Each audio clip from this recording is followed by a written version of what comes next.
know what I was about to say. What is it? What? I think we've Audacity. seen this before on the regular season. Wait, Audacity? Attitude and audacity. Ah. Let's throw it over to our casters. It's 2-1 for the King of Kings in the regular season. They were unbeaten against the so-called Kingslayers. And right now, they're one step away to the final stage of the upper brackets. What is going to happen? Will Geek Fam be able to force out a Game 5? Let's see in the land of Dawn. Ladies and gentlemen, this potentially is the last game. Let's see. Seems like Ren's already.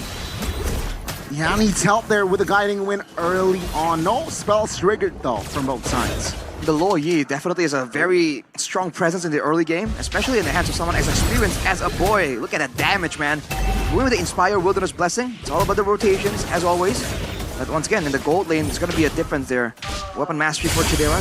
They kind of match up in the scaling department. But now, whoa, with Veldora being on the Edith, not the Khalid, less dive pressure, less dive presence, but, ooh.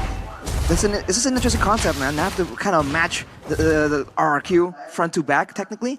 And even Susujin, he's going for the Fury, actually, in the emblems. More attack speed. You know, despite Alpha usually being a more ability-based type of hero. Yeah, this is new tech from Susujin. I guess it's Susujin, man, one of the best junglers in Indonesia. So there has to be some kind of theory that he's trying to execute here. Meanwhile, Blowski, whoa, Blowski in the midst of it all, forced to use that flicker. Oh. It seems like both teams trying to restabilize, but also assert dominance here in that river side. Oh, Rashi. Skylar, I thought he was gonna go Purify this time, but still on the sprint as always, despite Veldora this time on a catch hero. Alright, turtle attempt though. Dyron! Parent actually bursted down. Tractor committed flicker. D2 now welcome now. Oh! Claims the turtle. The Loyski will be the trade. It seems like Geek Fam. They look for that fight, but RRQ denies it. I don't know about that. Dyron receives a lot of damage. This might be a mistake, but Veldora finds the trade. He will fall, but he will take Dyron with him.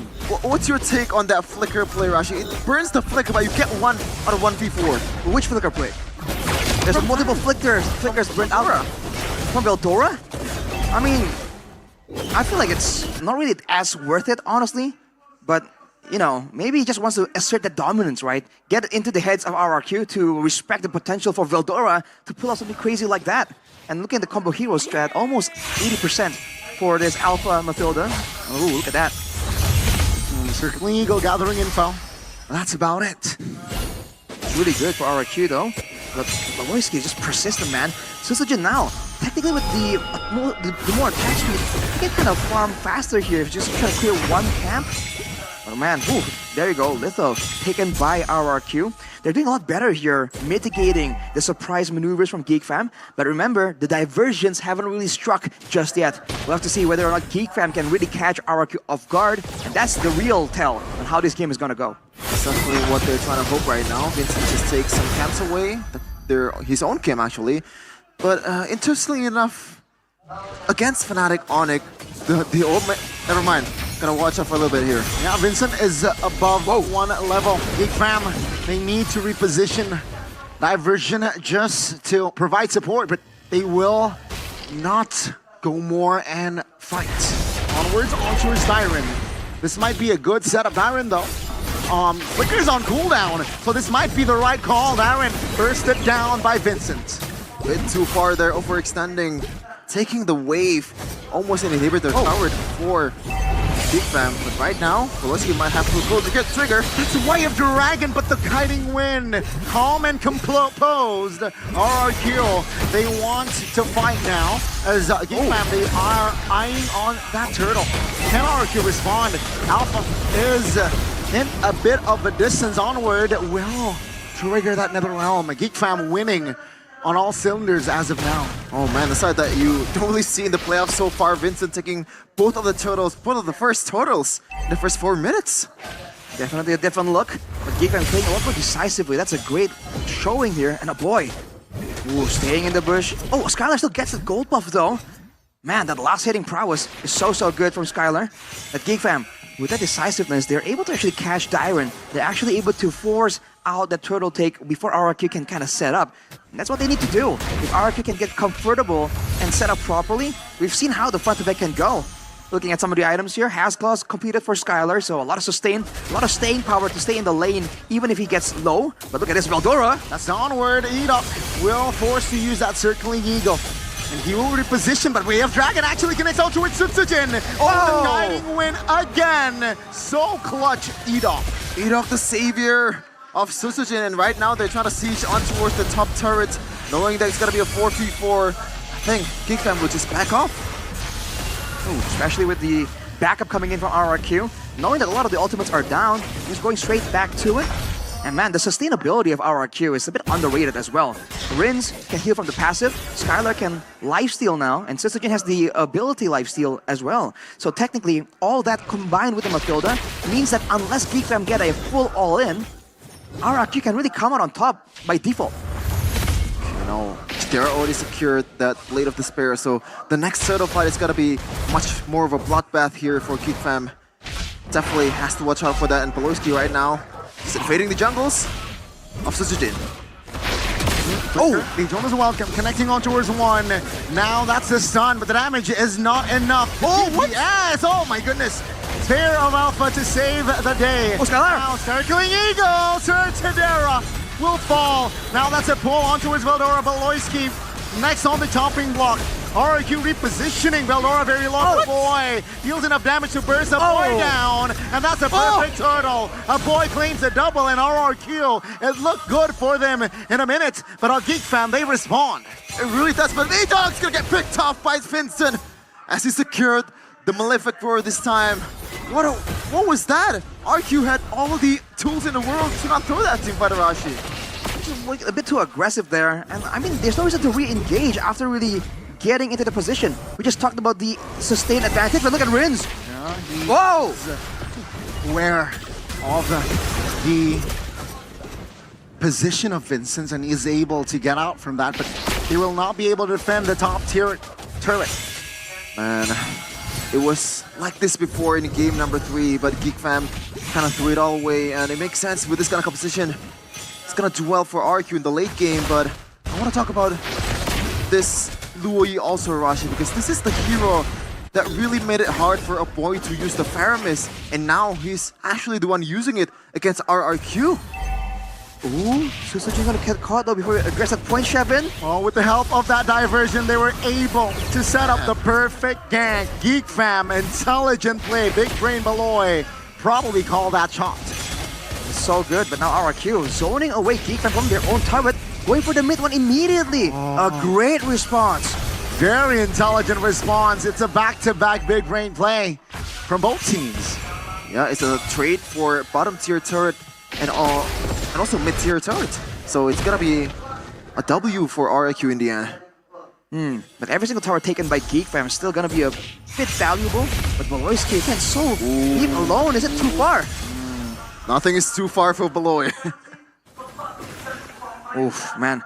Alright, let's see how this is gonna play out, man. Because Skylar so far hasn't really been threatened, but slowly but surely Geek Fam is accumulating quite the gold lead. Especially now with the Lord in the picture, it's gonna be a lot easier for Geek Fam to predict where RRQ is going to be. So RRQ, they gotta play some mind games or do a lot of preemptive scouting behind them, just in case, man. With the Queen's Wings available, I think Sutsujin might be able to go in, make it a very close contest, but he's 2 levels down.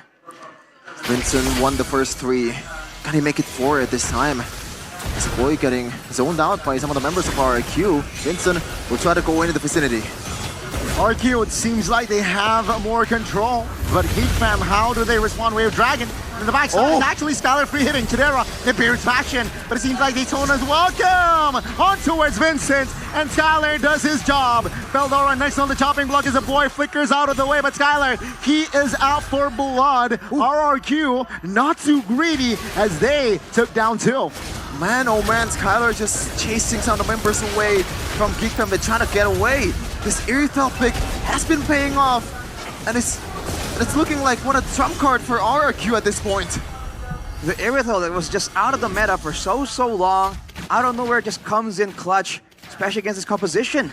Somehow, some way it works, because for RRQ, what they require isn't more damage, isn't more snowball potential, it's just mobility to get away from Beloyski.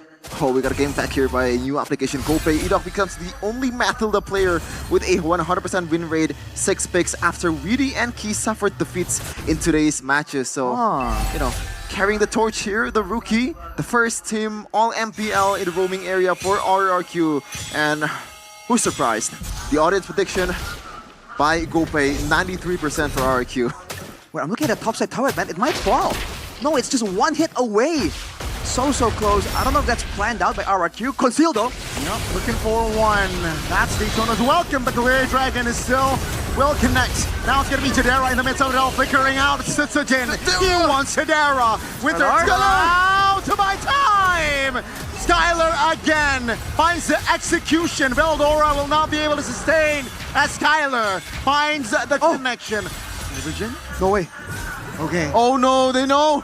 They know! Rin spots him. That's Vincent very low. Oh no, RRQ. They will win again. Vincent running for the hills. Rins and Edok tag teaming, and Vincent goes down. And once again, it's a deja vu of the game before. 1.1k gold lead for RRQ. They came back, they climbed back from the disadvantageous position in the early game. Oh boy, that really could have gone really far south for RRQ. The fact that the flankers was a boy and Vincent, that was ideal, but man, it was just that close. RRQ didn't bite, didn't move into the danger zone. Now they're gonna be moving around, trying to go for the siege potential. And with Skylar on the Irithel, it's not the best sieging tool, but it's still gonna allow them to just push properly, right? Have a good amount of range and safety still. So if you're Beloyski, you gotta be having a headache right now. There's a chance that Geek Fam can once again go for a diversion play, but that has yet to be seen, man. Especially with how RRQ are just so aware of the possibilities. By the way, this is Geek Fam. Even though there's no Natan, this team has been pulling off some of impossible defenses in playoffs so far against Onyx.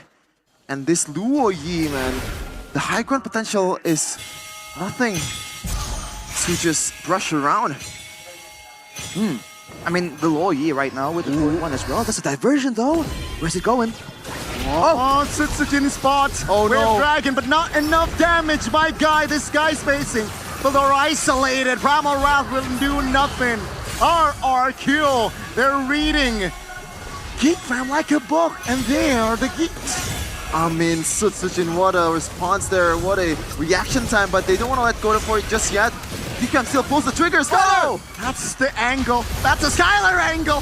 A boy gets taken out the first time, and Beloy, he will just fall as well. RRQ, is this the winning play? Will this play bring them to the upper bracket finals? Everything just went south for Geek at this point, ever since they made some mistakes. Once again, it's a perfect copy of what happened in the game before. With a pick so similar, it's only a matter of time before the same things kind of happen. The diversion play though, that was really the great tool that Geek Fam thought was gonna allow them to really make these crazy plays, these massive plays happen. They traded the surprise potential for the team fighting potential with the Netherrealm steal of the Valentina, and it's not working in their favor, man. The reaction time from RRQ. Sitsujin, if he was taken out there, it could be almost a guaranteed Lord.